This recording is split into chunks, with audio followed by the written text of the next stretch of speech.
Hey, Sharon Horne-Ellstrom here.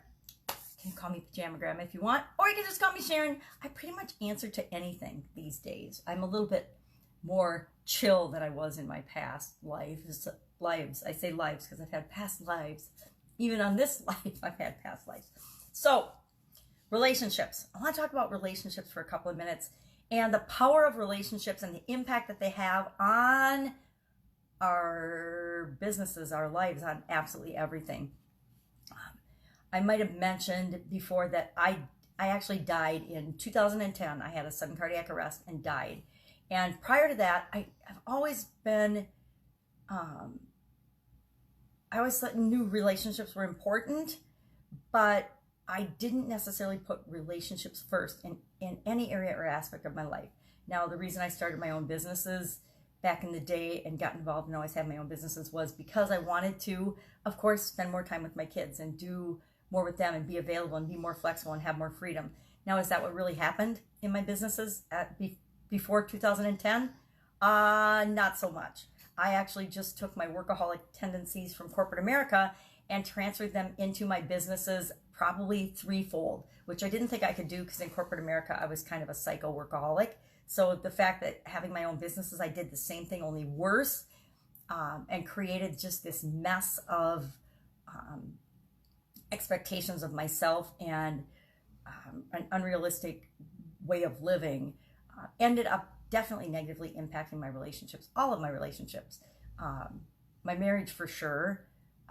My kids, they just, thought I worked all the time, and they were absolutely right. I did make time for and get to the things that were important for them, and I would put them, they were definitely one of my highest priorities.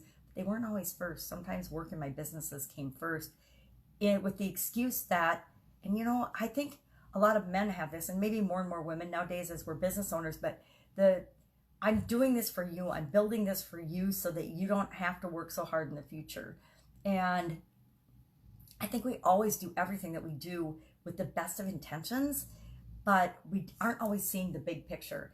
And one of the biggest things I learned from the death experience was that the most important things in our lives are relationships with people and the experiences that we have. And most of those experiences that really mean the most to us are those that involve other people, right? Our relationship with ourselves is, of course, the most important and number one. If we don't love ourselves, we're not able to love anybody else. I mean, we hear that all the time, but actually feeling it and knowing it and expressing it and being it and living it in our lives isn't as easy as it sounds for a lot of us. I mean, I think we're so conditioned to believe that we're not good enough or that we're not worthy, that we take things out on ourselves. I mean, we talk to ourselves in our heads, like we would never, ever talk to another human being. And everybody doesn't do that, but I think the vast majority of the population does.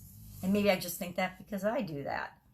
So relationships with ourselves, relationships with other people. For example, back when I was running my brick and mortar businesses, I would often have to say when my sisters and mom were going to visit my grandmother that I couldn't go because I couldn't go. I had obligations. I had to fill in or help at work. I had to, go to meetings. I had to do whatever. And I would say no, and I didn't go with them to see and visit my grandma.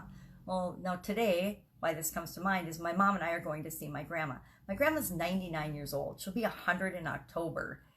I don't miss going to see my grandmother ever since my sudden cardiac arrest. Every time I've been offered the opportunity to go see her with them, I say yes, because there's nothing more important than this amazing woman that if it weren't for her, none of us would exist in my family, right? So I drop everything and go see my amazing grandma. Plus, it's amazing and fun to go see her and hear her stories. And she's got some memory issues and some challenges. And I think primarily that's because she's been in a memory unit for 5 years. And had she been in a place that would stimulate and talk to her and pay attention to her, I don't think she'd be failing as fast as she is now. But that's just my opinion. Maybe I'm wrong. Maybe it wouldn't have mattered.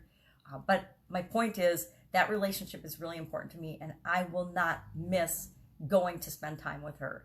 Same with my granddaughter. I am now caregiving for my granddaughter for a period of time until she goes to school and things. She's 4, and I watched her the first year of her life, and then I didn't for the next couple of years, and then the kids asked if I could help out again this year, and I'm busy. I got stuff going on. I got businesses going on. But you know what? I drop everything and I say yes. So from the time she gets to my house to the time she goes home every day, with the exception of a couple of interviews here and there, a couple of obligations, or sometimes I'll have to take a coaching student call, I just focus on her and pay attention to her, because I know that that's way more important than any coaching call or business call or anything that I think I have to do in my online world or online business.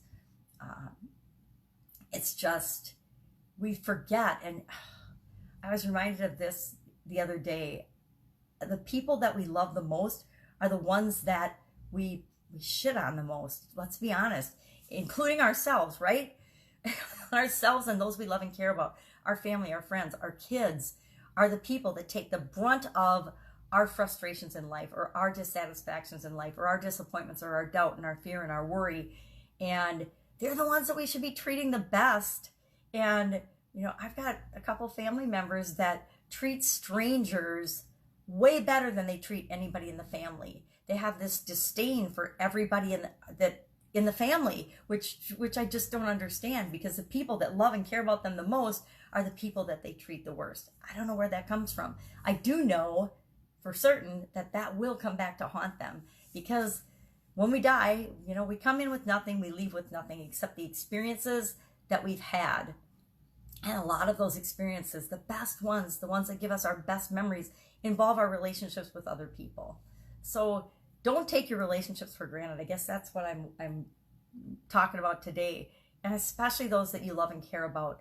Those relationships are worth dedicating time to. Those relationships are worth prioritizing and making important. Now, I'm not saying that you bend over backwards to do whatever someone else wants. I'm saying that you create the relationships that support you in your life, and you support those relationships to the point that you want them to be. You create them how you want them to be in your life. But treat those that you love and care about the best, not the worst. I guess that's my main thing today. So what am I working on today from a business standpoint? 90-day challenge. Today is day 32 already of the 90-day challenge. Also doing, what else am I doing? A project with a team that I should have done by now. And, I always say I should have had it done by now, but everything gets done when it's supposed to get done in the exact right divine time or whatever. So I got to quit beating myself up about not having things done yet. I sound like my kids. Well, I should have done this already. I should have done that. And I know exactly where they get it. And I feel bad because that's not the kind of frustration or thoughts that I wanted to pass on to them. But I spent a lot of years being frustrated and thinking I should have been able to do the Wonder Woman impossible that nobody could possibly do. I spent a lot of years beating myself up because I couldn't get, 5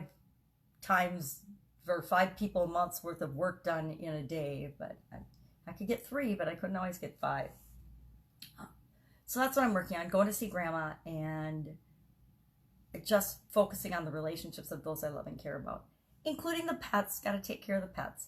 So I encourage you to look at and examine your relationships and, be honest. Ask yourself today, am I treating myself the way I should be treating myself? Am I treating those I love and care about the way I should or feel like? And by should, I mean the way that feels right to you, right? In your gut, not should based on their opinion or anyone else's opinion, but to you. Are you loving and treating and paying attention to the people in your life in a way that honors them and honors you? You know if you are or not, right? We know if we are or not. I know that, I like to say that my husband was a jerk, and he was, don't get me wrong. But guess what? I was a jerk right back in some instances. I didn't treat that relationship like it was my number one priority. Well, mainly because it wasn't my number one priority. And because it wasn't my number one priority, or as important as it should have been, I am divorced, right? I take responsibility for that. So be honest with yourself. Just evaluate and say, am I being who I want to be in my relationships? Knowing that relationships are indeed the most important thing that we have on the planet. Now, I didn't talk about spirituality and your relationship with a higher power, because that's, again, up to you. I'm not gonna ever color anyone's opinion on that. Primarily because I don't want anybody trying to force their beliefs on me. I get to believe spirituality wise or religion wise what I want to believe, and you get to believe what you want to believe. It's just got to be what feels right for you. That's it. Go out, make it an awesome day. I'll of course be with you tomorrow.